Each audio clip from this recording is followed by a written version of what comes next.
Quand on a commencé à se préoccuper du phénomène des noyades dans les piscines résidentielles, le Québec avait un triste record canadien. Par taux de population, c'était ici où les enfants se noyaient le plus.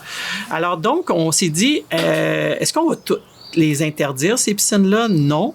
Puis on va commencer à dire ce qu'on appelle, nous, dans notre jargon, la grille de Haddon. OK? On essaie de voir là où on peut avoir le plus d'efficacité. Et on s'est rendu compte que plus souvent qu'autrement, c'était pas lors de l'activité de baignade que la noyade arrivait, c'était plutôt lorsque l'enfant avait accès à la piscine, à l'insu même des propriétaires ou des adultes occupants.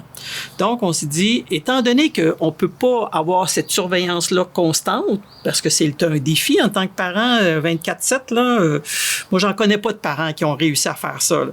Donc, on dit, est-ce qu'on peut le contrôler, cette accessibilité-là? Et je me rappellerai toujours une maman qui m'a écrit pour me dire, je barre la porte de ma maison pour empêcher mon enfant d'aller dans la rue. Et quand j'ai dans ma cour arrière une piscine, je n'ai pas cette même préoccupation-là. Alors, je trouve que ça a tout son sens. T'sais, on est conscient qu'il y a un danger par rapport à la rue, mais c'est comme si le côté récréatif, plaisir, vient atténuer le risque. Et nous, on dit, enlevez-vous ce souci-là dans la tête en faisant l'aménagement sécuritaire puis en respectant la réglementation provinciale. Vous allez avoir une préoccupation de moins. Et lorsque, dès l'enfant apprend à marcher, qu'on le fait par rapport à la rue, on fait la même chose. Quand tu vas aller te baigner, ça veut dire maman ou papa.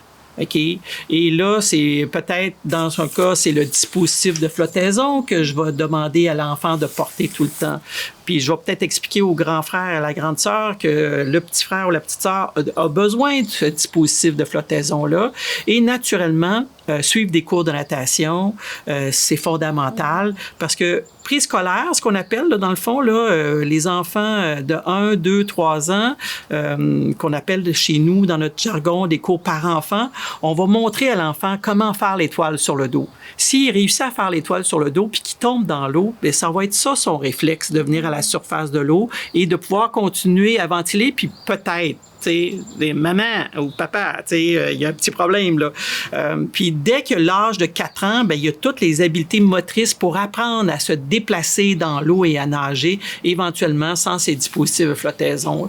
Et comme je vous dis, on continue à maintenir cette activité-là d'apprentissage de natation pour faire d'eux des personnes qui vont être capables de réagir correctement si jamais ils tombaient de façon involontaire dans une partie profonde.